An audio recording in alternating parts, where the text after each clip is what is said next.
Where does our garbage go? Have you ever wondered that? Well, at MIT, a group of researchers are trying to answer that very question. They spend their days following trash with the end goal of improving recycling efforts. So Trash Track started last year, in August of 2008, where we're taking little sensors, attaching them to garbage, throwing them away, and seeing where garbage goes in the city. And then we get this visual of where they're moving, how long they're in the system, and where they end up. If you were to know where your coffee cup that you spent 5 minutes with this morning were to spend 2 months in the system, how would that change your attitude? So the way Trash Track works is we take these little sensors, and these are essentially just little cell phones. It contains a GSM module, a SIM card, and a battery and an antenna right here. The sensors, which use Qualcomm technologies, send location updates via a text message about every 10 minutes. Those updates show where the trash has gone and where it might be heading. Information the group analyzes for up to 3 months, even if the trash heads overseas. So if it goes to China, we'll know. We did furniture. Households. I tagged a diaper. Electronics. Some yard waste. I tagged some sticks. Cameras. We tagged some old washing machines. We tagged an old motor. So we're interested to see, where do people take these things? If you dispose of it correctly, where does it go?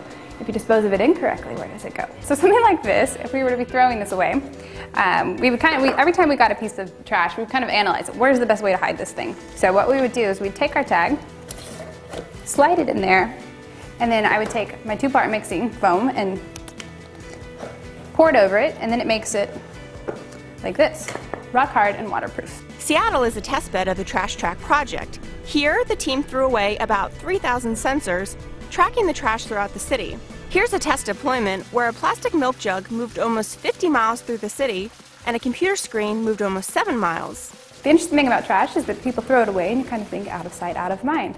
But having been a part of this project, it's very much not out of sight, out of mind. It has quite a life after you throw it away. And that's what makes the group so passionate about garbage. They see value in getting more information about the country's waste management system, which they hope will influence people's behaviors and recycling efforts. But if you look in the long term, could we tomorrow have something like this, much smaller, just a very tiny chip that we can put in a pervasive way on all our objects? And could this thing allow us to do 100% sorting at the end of the life of every object? Could this allow us to potentially recycle everything and know exactly all the things we are throwing away, what they are and how they should be treated? For Discovery News, I'm Casey D. Gardner.